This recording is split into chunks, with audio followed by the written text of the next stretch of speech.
Hi friends, പുതിയൊരു വീഡിയോയിലേക്ക് എല്ലാവർക്കും സ്വാഗതം. വീഡിയോയിലേക്ക് പോകുന്നതിന് മുമ്പ് തന്നെ ഈ ചാനൽ ആരെങ്കിലും ഫസ്റ്റായിട്ട് കാണുന്നുണ്ടെങ്കിൽ ഫസ്റ്റ് ചാനൽ സബ്സ്ക്രൈബ് ചെയ്ത് ലൈക്ക് ചെയ്ത് സപ്പോർട്ട് ചെയ്ത് കാണാം. മനോഹറിൻ്റെ കാമുകിയായ ആ വന്ദനയും അതായത് അവൻ സ്നേഹിക്കുന്ന ആ പെണ്ണും കൂടി ഒരു കോഫി ഹൗസിൽ കയറിയിട്ടാണുള്ളത്. എന്നിട്ട് അവൻ പറയാണ് അവളോട്, എത്രയെത്ര പെൺകുട്ടികളെ അവൻ ഇങ്ങനെ പറഞ്ഞു പറ്റിച്ച് ചതിക്കുന്നത്.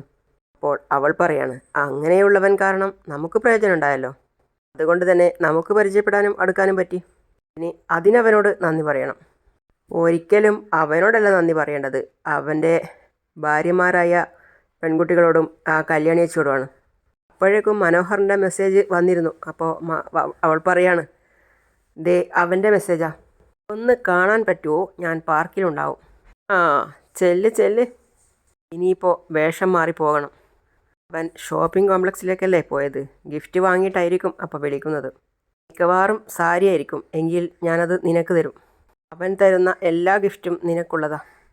കാരണം ആത്മാർത്ഥമായി സ്നേഹിച്ചിട്ടും അവനെക്കുറിച്ച് അറിഞ്ഞിട്ട് നീ വിഷമിച്ചില്ലേ, അതിനുള്ള പരിഹാരം അവനിലൂടെ തന്നെ നമുക്ക് മുതലാക്കണം. ഇനിയെപ്പോഴാണ് കാണുന്നത്? ഞാനൊരു മെഡിക്കൽ റെപ്പാ. ഒരു കമ്പനി ഉപേക്ഷിച്ചിട്ട് അടുത്ത കമ്പനിയിലേക്ക് കയറാനുള്ള ഗ്യാപ്പ്. ഇനി ഏതായാലും ഈ നാടകം കഴിഞ്ഞിട്ടേ ഞാനൊരു ജോലിക്ക് ശ്രമിക്കുന്നുള്ളൂ. പിന്നെ കല്യാണി ചേച്ചിയും കല്യാണി ചേച്ചിയുടെ ഹസ്ബൻഡും പറഞ്ഞിട്ടുണ്ട്, അത്രയും നാൾ എൻ്റെ എല്ലാ കാര്യങ്ങളും നോക്കിക്കൊള്ളാമെന്ന്. ഇതിൻ്റെ ഒന്നും ആവശ്യമില്ല, എങ്കിലും ഒരാവശ്യം വന്നാൽ അവർ എന്തും ചെയ്യും എന്നുള്ള കാര്യം ഉറപ്പാ. നല്ല ആൾക്കാരാണ് രണ്ടുപേരും, അല്ലേ? പിന്നെ പറയണോ, കിരണേട്ടനെ പോലെ വിശ്വസിക്കാൻ കൊള്ളാവുന്ന ആളുകളും നമ്മുടെ ഇടയിൽ തന്നെയുണ്ട്.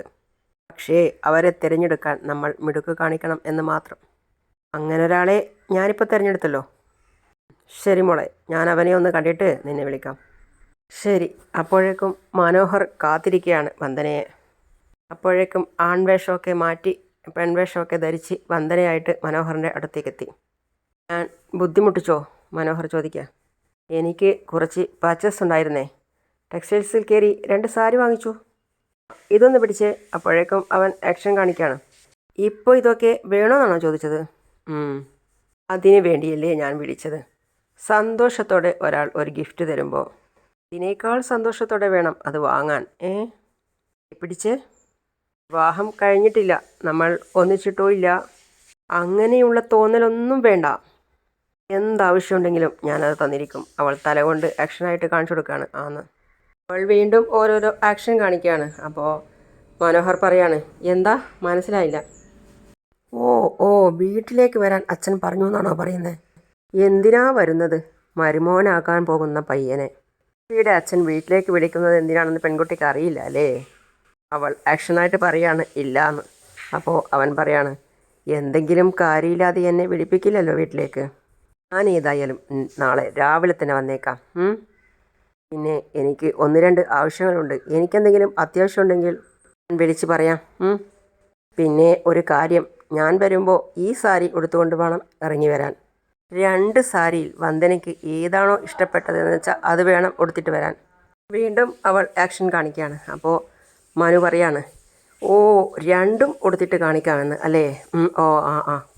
എന്നായിക്കോട്ടെ.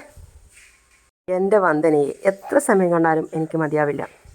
അതുപോലെ തന്നെ മോളുവിൻ്റെ അച്ഛനും അമ്മയും ഒക്കെ സാധുക്കളാണ്. അവരെയൊക്കെ ഇടയ്ക്കിടയ്ക്ക് വന്ന് കാണണമെന്നുണ്ട് എനിക്ക്. കല്യാണം കഴിഞ്ഞതിന് ശേഷം അവരെ കൂടി നമുക്കങ്ങ് കൊണ്ടുപോകാം. അപ്പോൾ വന്ദന മനസ്സിൽ ചിന്തിക്കുകയാണ്, എല്ലാം നടക്കുവടാ, നീ ആഗ്രഹിക്കുന്നത് പോലെ എല്ലാം ഞാൻ നടത്തിത്തരും. അതെ, നമുക്കൊന്ന് കറങ്ങിയിട്ട് വന്നാലോ? വീണ്ടും ആക്ഷനായി കാണിച്ചു കൊടുക്കുകയാണ്. അപ്പോൾ അവൻ പറയാണ്, അതെ ഭയങ്കര ചൂട് തന്നെ.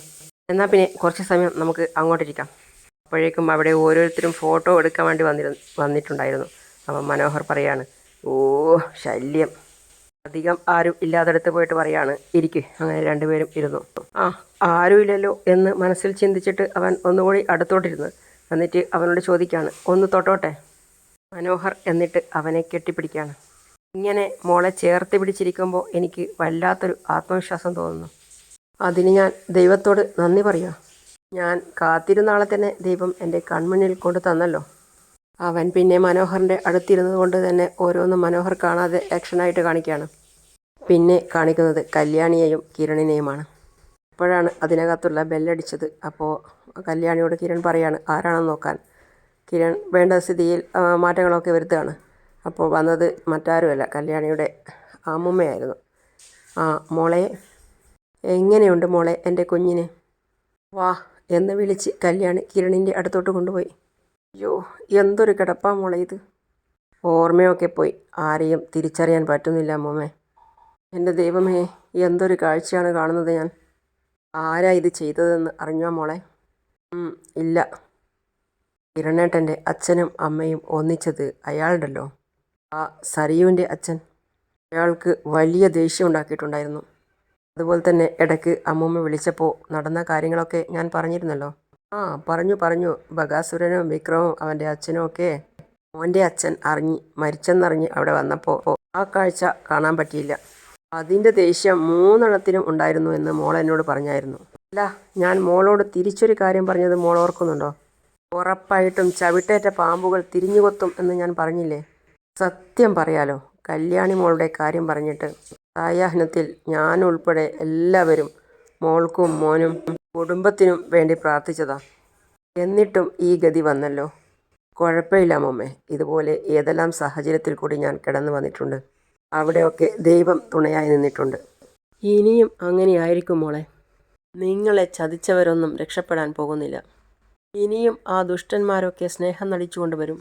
ആ സമയത്തൊക്കെ നിങ്ങൾ നിങ്ങളുടെ നല്ല മനസ്സുകൊണ്ട് അവരുടെയൊക്കെ ചതിയുടെ വാക്കുകളിൽ വീണു പോകരുത്.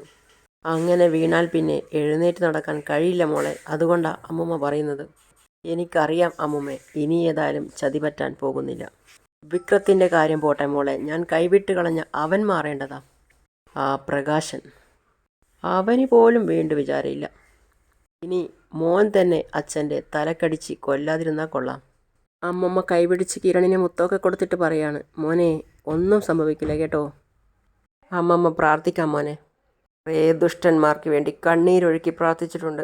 അർച്ചനയും വഴിപാട് നടത്തിയിട്ടുണ്ട്. അതിൻ്റെ എല്ലാം ഫലം അനുഭവിച്ചു കഴിഞ്ഞു. ഇനി എൻ്റെ മനസ്സിൽ നിങ്ങളൊക്കെയുള്ളൂ. അതുകൊണ്ട് ദൈവം നിങ്ങൾക്ക് ഒരാപത്തും വരുത്തത്തില്ല. കാദംബരി ചേച്ചിയുടെ വീട്ടിൽ പോയില്ലേ അമ്മമ്മേ? ഇടയ്ക്ക് പോയി.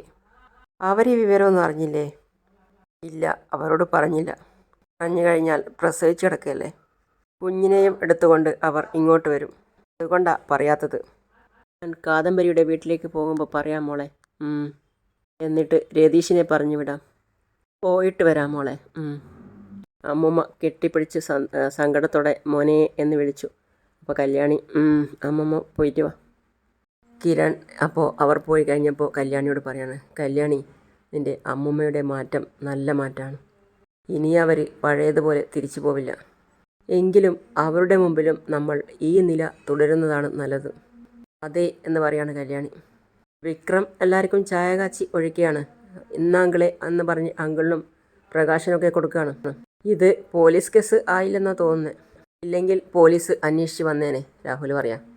പ്രകാശൻ പറയാണ്, പോലീസുകാരെയല്ല ഭയക്കേണ്ടത്, നമ്മളെയെല്ലാം ഇല്ലാതാക്കുന്ന ഗുണ്ടകളുണ്ട് ആ ചന്ദ്രസേനൻ്റെ കയ്യിൽ, അവരെയാണ് നമ്മൾ ഭയക്കേണ്ടത്.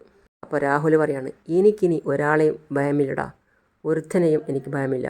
എൻ്റെ അനന്തരവൻ മരിക്കാത്തതിലുള്ള സങ്കടം മാത്രമേ എനിക്കിപ്പോൾ ഉള്ളൂ. അപ്പോഴാണ് ആരോ വാതിൽ തുറക്കുന്ന ശബ്ദം കേട്ടത്. അപ്പോൾ പ്രകാശൻ പറയാണ്, എടാ മക്കളെ, ആരാ തുറക്കുന്നതെന്ന് നോക്കിയേ. അത് മറ്റാരും ആയിരുന്നില്ല, അമ്മുമ്മയായിരുന്നു. അപ്പോൾ വിക്രം പറയാണ്, അതേ, ഒരു വിരുന്നുകാരി വന്നിട്ടുണ്ട്.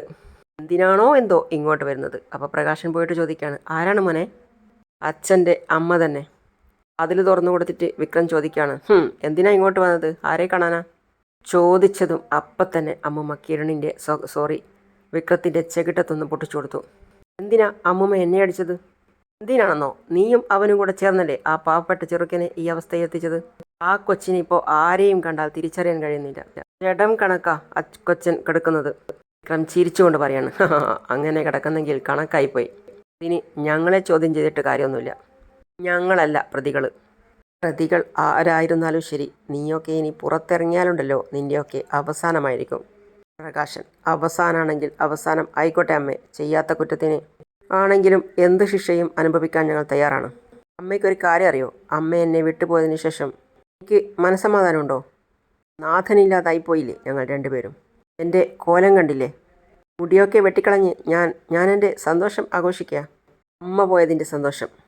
അപ്പോൾ അമ്മൂമ്മ പറയാണ്, നിൻ്റെ മുടിയല്ലടാ വെട്ടിക്കളയേണ്ടത്, നിൻ്റെ തലയാ. നിൻ്റെ മാത്രമല്ല എവൻ്റെയും. എന്തിനാടാ നീയൊക്കെ ഇങ്ങനെ ജീവിച്ചിരിക്കുന്നത്? ഞങ്ങൾ ജീവിച്ചിരിക്കുന്നത് ചിലരുടെയൊക്കെ ജീവിതം എടുക്കാനാണെന്ന് ഓർത്തോ? ടാ, മാനം മര്യാദയായി ജീവിക്കുന്ന കല്യാണിമോളെയും കല്യാണിമോളുടെ കുടുംബത്തെയും ദ്രോഹിച്ചാലുണ്ടല്ലോ, നീയൊന്നും ഗതി പിടിക്കത്തില്ലടാ. നിന്നെയും യവനെയും മാത്രമല്ല, ആ ബകാസുരനെയും എല്ലാവർക്കും സംശയമുണ്ട്. നീയൊക്കെ എന്തിനാടാ ഇങ്ങനെ ഭൂമിക്ക് ഭാരമായി ജീവിക്കുന്നത്? ഭൂമിക്ക് ഞങ്ങളെക്കാൾ ഭാരമുള്ളവരെ ഇല്ലാതാക്കാനാണെന്ന് പറഞ്ഞല്ലോ. അങ്ങനെ അവരാരും ഇല്ലാതാകത്തില്ലടാ. കിരൺ മോനുണ്ടല്ലോ, ഇപ്പം കിടക്കുന്ന ഈ കിടപ്പിൽ നിന്നും എഴുന്നേൽക്കും. എഴുന്നേറ്റ് കഴിഞ്ഞാൽ അവനും അവൻ്റെ അച്ഛനും കൂടെ നിൻ്റെയൊക്കെ അവസാനത്തിന് വേണ്ടി തേടി വരും. നീ നോക്കിക്കോടാ പ്രകാശ. നീ ചക്രവർത്തിയാണ്, രാജാവാണ് എന്നൊക്കെ പറഞ്ഞ് വളർത്തിയ ഇവനുണ്ടല്ലോ, നിന്റെ കൺമുന്നിൽ വെച്ച് ആൾക്കാർ തല്ലിക്കൊല്ലുന്നത് നിനക്ക് കാണാം. അതാണ് ദൈവം നിനക്ക് കരുതി വച്ചിരിക്കുന്ന ശിക്ഷ. ഓർത്തോ നീ. അതും പറഞ്ഞ് അമ്മുമ്മ അവിടെ നിന്നും പോയി. അമ്മുമ്മയുടെ കയ്യിൽ നിന്നും ഒരു തല്ലുകൊണ്ടെങ്കിലും ഒന്നുകൂടെ ഒന്ന് ഉറപ്പിക്കാൻ പറ്റിയല്ലോ. ആരെയും തിരിച്ചറിയാൻ പറ്റാതെ അവൻ ജഡം പോലെ കിടക്കുവാണെന്ന്. കിരണിനെ ഹോസ്പിറ്റലിൽ എത്തിച്ച ആ അജ്ഞാതൻ വീണ്ടും ഹോസ്പിറ്റലിലേക്ക് വരികയാണ്. കിരൺ കിടക്കുന്ന മുറിയുടെ കോളിംഗ് ബെൽ അടിക്കുകയാണ്. കിരൺ പഴയതുപോലെ എല്ലാം ചെയ്തിട്ട് കല്യാണിയോട് പറയാണ്, നീ പോയി നോക്ക്. കല്യാണി കതക് തുറന്നു അവനെ കണ്ട് ഒന്ന് ചിരിച്ചു. അവനും കല്യാണിയോട് ചിരിക്കുകയാണ്. കല്യാണി എന്നിട്ട് അവനോട് ചോദിക്കുകയാണ്, ജെറി ചേട്ടനായിരുന്നോ? വരൂ. ജെറി കുറച്ച് സമയം കിരണിനെ തന്നെ നോക്കിയിട്ട് കല്യാണിയോട് ചോദിക്കുകയാണ്, എങ്ങനെയുണ്ട്? മറ്റു കുഴപ്പങ്ങളൊന്നുമില്ല, പക്ഷേ ഓർമ്മശക്തി നഷ്ടപ്പെട്ടു. ആരെയും തിരിച്ചറിയുന്നില്ല. ഓ, അത് വലിയ കഷ്ടമായിപ്പോയല്ലോ. ആര് വന്നാലും ഇങ്ങനെ തന്നെയാ, ഒരു പരിചയവും കാണിക്കുന്നില്ല. പഴയ അവസ്ഥയിലേക്ക് തിരിച്ചു വരാൻ സമയമെടുക്കുന്ന ഡോക്ടർമാർ പറയുന്നത്. സമയമെടുത്താലും തിരിച്ചു വരുമല്ലോ അല്ലേ? കല്യാണി കരഞ്ഞുകൊണ്ട് പറയാണ്, അങ്ങനെ ഉറപ്പൊന്നും പറഞ്ഞിട്ടില്ല. അതുപോലെയാ തലക്ക് അടികേറ്റത്. അടി കൊണ്ട നിമിഷം തന്നെ ബോധം പോയല്ലോ. ആ സമയത്ത് ഞാൻ വന്നില്ലായിരുന്നെങ്കിൽ അടുത്ത അടി കൂടി കിട്ടിയേനെ. അങ്ങനെയാണെങ്കിൽ പിന്നെ ആളെ ജീവനോടെ കിട്ടില്ലായിരുന്നു. ഇനിയിപ്പോൾ നമുക്ക് നല്ല ട്രീറ്റ്മെൻറ്റ് കൊടുത്താൽ തിരിച്ചു കൊണ്ടുവരാവുന്നതേ ഉള്ളൂ. ജെറിയേട്ടനോട് എത്ര നന്ദി പറഞ്ഞാലും അത് അധികമാവില്ല. ചെറിയേട്ടനാണെങ്കിലോ ഉള്ളിൽ സന്തോഷിക്കുകയാണ്. കൂടെ ഈ നന്ദി പ്രകടനമൊന്നും വേണ്ട കല്യാണി. എനിക്ക് ആ സമയത്ത് ചെയ്യാൻ പറ്റിയ സഹായം ഞാൻ ചെയ്തു. അത്യാവശ്യം 4-5 പേരെ അടിച്ചൊതുക്കാനുള്ള പ്രകടനമൊക്കെ എനിക്ക് അറിയാം. അതുകൊണ്ട് ഭാഗ്യം. അല്ലെങ്കിൽ ആ സമയത്ത് ഒന്നും ചെയ്യാൻ പറ്റില്ലായിരുന്നു. പിന്നെ കിരണും മോശക്കാരനല്ല. ഒറ്റയ്ക്ക് നിന്നിട്ടാ അത്രയും പേരെ തല്ലി ഒതുക്കിയത്. അവസാനം പിന്നിലൂടെ വന്ന് തല്ലിയത് അവൻ കണ്ടില്ല.